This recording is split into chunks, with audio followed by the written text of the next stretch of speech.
Welcome back to my new blog. আশা করছি তোমরা সবাই ভালো আছো, সুস্থ আছো। আজ খুব সকাল সকাল উঠে পড়েছি, যেহেতু যাচ্ছি কলকাতা। তো 4টা নাগাদ উঠে স্নান সব কিছু কমপ্লিট করে প্যাকিং করে নিয়ে বেরিয়ে পড়লাম। যেহেতু আমার 5:45টায় ট্রেন, তো আর এখন তো 5টা বাজলেই সকালের আলো ফুটে যায়, তো অসুবিধে তো হবে না, যেহেতু শীতের দিন না, দিন বড় হয়ে গেছে। তো দেখতে দেখতে স্টেশনের কাছে চলে এসেছি। স্টেশনের কাছে আগে এত গাছ ছিল, কিন্তু এখন অনেক গাছ কম হয়ে গেছে, যেহেতু কনস্ট্রাকশন চলছে আর এখানেও কিছু না কিছু হবে, সেই জন্য অনেকগুলো গাছ কাটা পড়েছে। তো যাই হোক, আর আমি আর বেশি দেরি না করে, ট্রেনের যেহেতু টাইম হয়ে গেছিলো, আমি আমার বগিতে উঠে পড়েছিলাম। উঠে আমি আমার জিনিসপত্র রেখে আমি একটু কিছুক্ষণ বাইরে এসেছিলাম। তারপরে আর কি দেখতে দেখতে টাইম হয়ে গেল আর ট্রেনও ছেড়ে দিল। কিন্তু সেদিন সকালবেলাটা খুব হালকা হালকা হাওয়া হচ্ছিল, ভাবছিলাম বৃষ্টি হবে, কিন্তু হালকা বৃষ্টি হয়েওছে, কিন্তু শেষ পর্যন্ত শেষ রক্ষা হয়নি।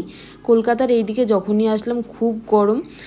আর 2:15-র মধ্যে আমি কলকাতা স্টেশনে পৌঁছে যাই। কলকাতা স্টেশনটা আমার বেশ ভালো লাগে, যেহেতু একটু নিলিবিলি আর একটু গ্যাঞ্জাম কম।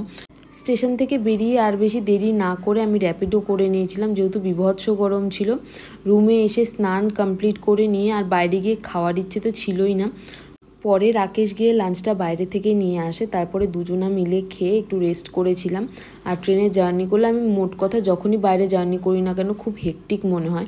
আর বিকেলে এই আইসক্রিমটা অর্ডার দিয়েছিল, ম্যাঙ্গো আইসক্রিম, একটু খাওয়া দাওয়া করে একটু সেদিনও রেস্টই নিয়েছিলাম পুরো দিনটা। আর রাতেও সেরকম কিছু করিনি ঘরে। তো রাকেশ অর্ডার দিয়েছিল হচ্ছে ক্রিমি চিকেন বোল, আর ওর জন্য নিজের জন্য অর্ডার করেছিল হচ্ছে চিকেন কোফতা বোল। এই বোলগুলো খেতে খুবই টেস্টি, আর এগুলো ইটশিওর থেকে অর্ডার করে, আর প্রাইসটাও ঠিকঠাকই থাকে। তো খাওয়া দাওয়া করে আমরা সেদিন অনেকক্ষণ গল্প করেছি, আর সেদিন তো সেরকম কিছু করিনি। পরের দিন সকালে উঠে যে আমি শিকেয়ার জুসটা আমি নিচ্ছিলাম পিসিওডির জন্য, সেটা আমি কন্টিনিউ করছি, আর খুবই ভালো। আমি দিনে রাতে তোমাদেরকে আগেও একটা ভিডিওতে বলেছিলাম, এটা আমি রাতে খাওয়ার পরে আর সকালে খালি পেটে উষ্ণ গরম জল দিয়ে খাই। আর সকালকার ব্রেকফাস্টে ছিল হচ্ছে এগ টোস্ট, তার সাথে আমি একটু চিজ কিউব আমি গ্রেট করে দিয়েছিলাম। আর দুপুরের লাঞ্চটা একদম সিম্পল রেখেছিলাম, যেহেতু খুবই গরম। মুসুর ডাল করেছিলাম, ভাত করেছিলাম, আর বাড়ি থেকে আমি সয়াবিনের প্যাকেট এনেছিলাম। আমি ভিশালের যে একটা সয়াবিনের প্যাকেট পাওয়া যায়, ওই সয়াবিনের প্যাকেটগুলোর যে সয়াবিন এত টেস্টি হয় আর এত নরম, তো আমি এই সয়াবিনটা একটু শুকনো শুকনো করে করেছিলাম। খাওয়া দাওয়া করে রেস্ট করে নিয়ে আমি একটু বিকেলে গেছিলাম হাঁটতে, যেহেতু এই রাস্তাটা আগে খুবই খারাপ ছিল, কিন্তু কেষ্টপুরের এই রাস্তাগুলো এখন ঠিকঠাক করেছে।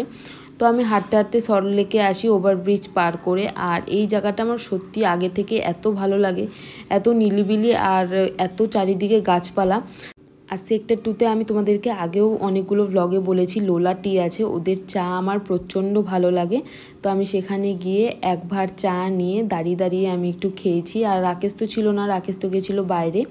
আর রুমে এসে বেশি দেরি না করে একটু পড়তে বসে গেছিলাম, যেহেতু আমার ম্যাথসের অনেকগুলো ক্লাসেস ডিউ পড়েছিল, তো সেগুলো কমপ্লিট করলাম। আর অনেক কিছু বোঝারও বাকি ছিল, সেগুলো কমপ্লিট করে নিয়ে তারপরে বানিয়েছিলাম ম্যাঙ্গো শেক, যেহেতু গরমের দিনে ম্যাঙ্গো শেক খেতে সবারই ভালো লাগে। আর রাকেশেরও রুমে আসার সময় হয়ে গেছিলো।